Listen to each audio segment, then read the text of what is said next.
Selamat pagi, salam sejahtera.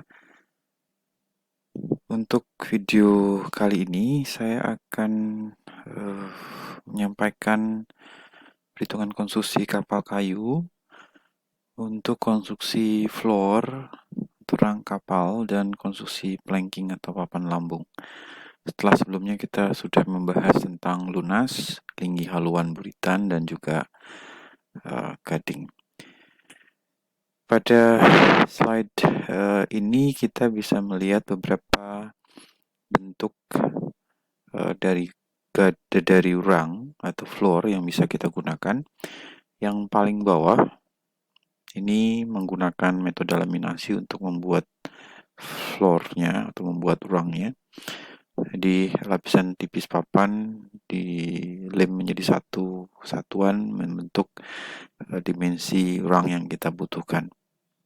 Kemudian bentuk rang yang lain adalah menggunakan metal dibentuk sedemikian rupa untuk menyambung antara gading kiri kanan disambung dengan lunas.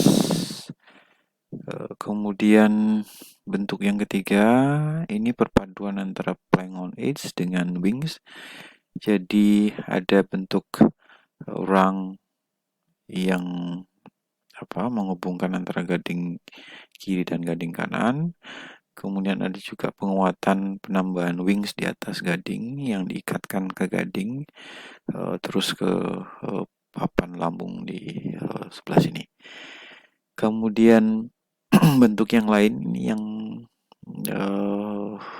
yang simple, plank on edge, jadi hanya balok papan yang diikatkan ke gading, kemudian juga diikatkan ke lunas.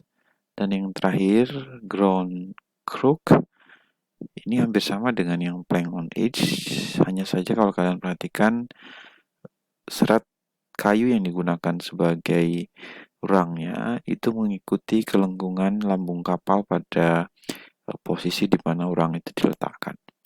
Jadi ini memang dipilih dari balok kayu yang memiliki serat seperti ini, kemudian dipotong disesuaikan dengan bentuk rangnya sehingga diperoleh rang dengan kelengkungan serat yang sesuai dengan bentuk lambung. Kalau kalian perhatikan secara prinsip memang rang itu menghubungkan antara gading starboard dengan port side seperti ini, jadi diikat dengan rangnya ke gading, baru kemudian rangnya yang diikatkan ke lunas. Jadi gading kapal kalian itu tidak ada pengikatan langsung ke lunas, tapi pengikatannya ke rang, baru kemudian rangnya yang diikatkan atau dibautkan ke lunas. Jika kalian perhatikan juga di sebelah sisi kiri kanan lunas di bawah rang ini dibuatkan celah atau terkadang dibor di dua sisi ini. Fungsinya adalah untuk mengalirkan air, jadi tidak ada air yang terperangkap di antara dua floor atau dua rang. Jadi airnya bisa mengalir langsung ke belakang sampai dipompa balas untuk membuang air yang masuk ke dalam lambung kapal. Tabel ini menunjukkan bagaimana kita menghitung dimensi daripada rang. Jadi tebal dari rang itu sendiri adalah sama dengan tebal gading yang disambung. Ya, jadi kita sebelumnya sudah sempat membahas tentang perhitungan tebal dan tinggi gading atau lebar dan tinggi gading. Maka untuk perhitungan rang sendiri, tebal daripada rangnya itu sama dengan ketebalan daripada gading yang disambung. Sedangkan dimensi yang lain adalah tinggi rang. Tinggi rang ini diukur dari sisi atas lunas sampai ke sisi atas rang itu sendiri. Jadi inputnya adalah nilai B plus 3 per H. Hasilnya di kolom 1 ini. Kemudian kolom 2 dan kolom 3 menunjukkan tinggi rang. Kolom 2 hanya untuk lunas luar saja. Sedangkan kolom 3 kalau kalian menggunakan lunas luar dan lunas dalam sekaligus. Jadi misalkan kapal kalian hanya menggunakan lunas luar, kemudian B per 3 plus hanya adalah 2,4 meter, maka tinggi rung ini adalah 170 mm. 170 mm ini diukur dari atas lunas. Jadi misalkan ini adalah lunasnya sepanjang kapal. Dari atas lunas di sini sampai ke sisi atas rung. Jadi ini tingginya kalau berdasarkan perhitungan ini adalah 170 mm. Sedangkan panjang daripada rung sendiri itu diukur dari sisi starboard sampai port side, jadi jarak terluar daripada konstruksi rungnya. Untuk panjang rung itu diusahakan selebar mungkin, namun tentu saja kalau terlalu lebar atau terlalu panjang akan berpengaruh terhadap kapasitas muat kapal itu sendiri, sehingga minimal ditentukan oleh BKI adalah 0,4 kali lebar kapal setempat. Jadi misalkan untuk ini lebar kapal di posisi tersebut berapa, maka panjang dari rung ini adalah 0,4 kali lebar setempat tersebut. Kita lanjutkan ke konstruksi yang berikutnya, yaitu papan lambung. Papan lambung kapal ada beberapa pilihan, seperti yang kalian lihat di sini. Ada yang disebut dengan clinker, dan yang satu lagi ada yang disebut dengan carvel. Ada satu lagi yang juga disebut bentuk lain adalah laminated planking. Untuk clinker sendiri, kalau kalian perhatikan, adalah metode metode penyambungan lambung kapal, di mana satu lajur papan menutupi lajur papan di bawahnya, demikian seterusnya sampai seluruh bagian lambung tertutupi. Sementara yang carvel menggunakan sambungan tumpul, jadi satu sisi lajur papan yang satu ketemu dengan sisi lajur papan yang lain. Atau lebih jelas lagi bisa kita lihat seperti ini, gambar konstruksi melintangnya. Yang sebelah kiri adalah clinker, yang sebelah kanan adalah carvel.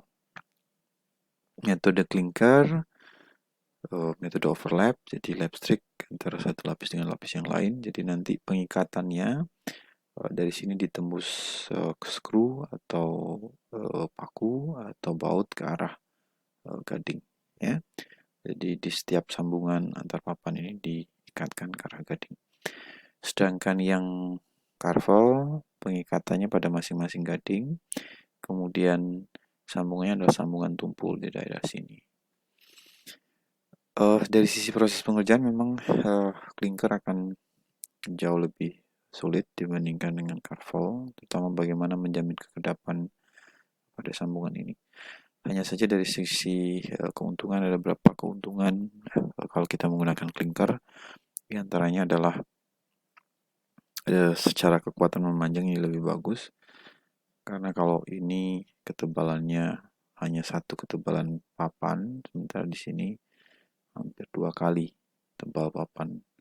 Jadi pada posisi sambungan ini ada penambahan ketebalan, sehingga bisa dianggap sebagai tambahan untuk pembujur kapal.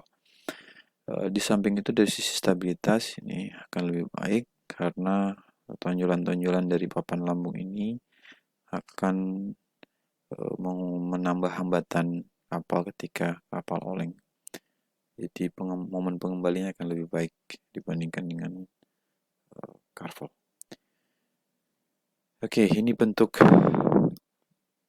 penyambungan papan yang lain, yaitu menggunakan metode laminasi, di mana ada umumnya 3 lapis papan tipis antara 2 mili sampai 20 mili.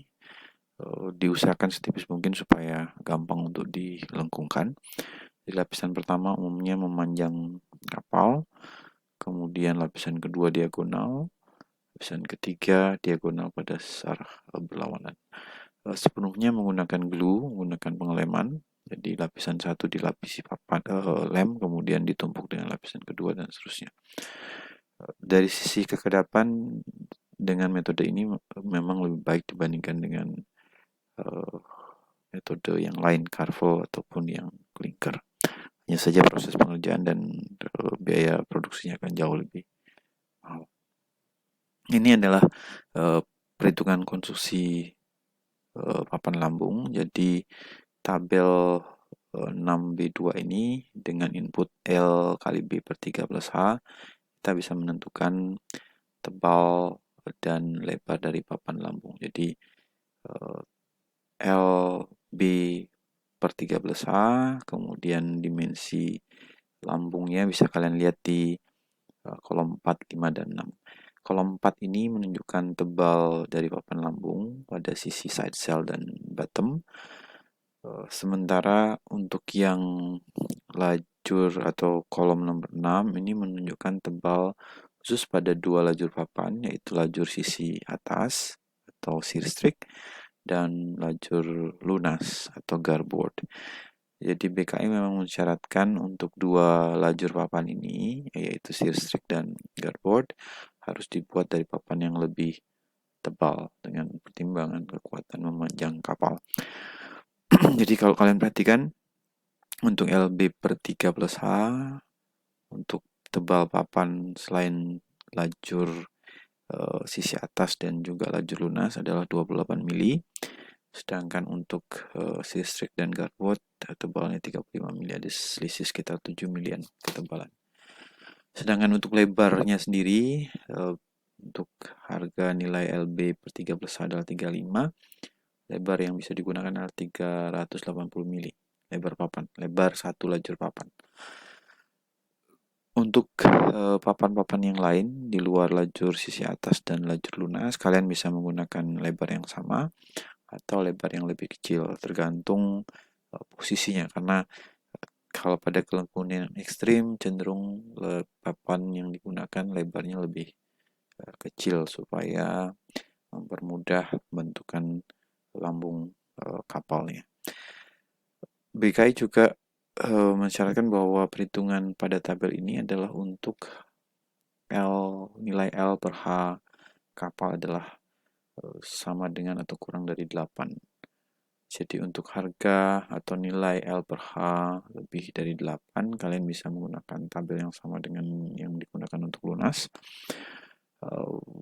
Ada koreksi, jadi misalkan L per H adalah 8,2, maka harus ada penambahan luas penampang atau tebal dari kulit luarnya sebesar 2%. Oke, jadi itu perhitungan konstruksi untuk rang dan papan lambung.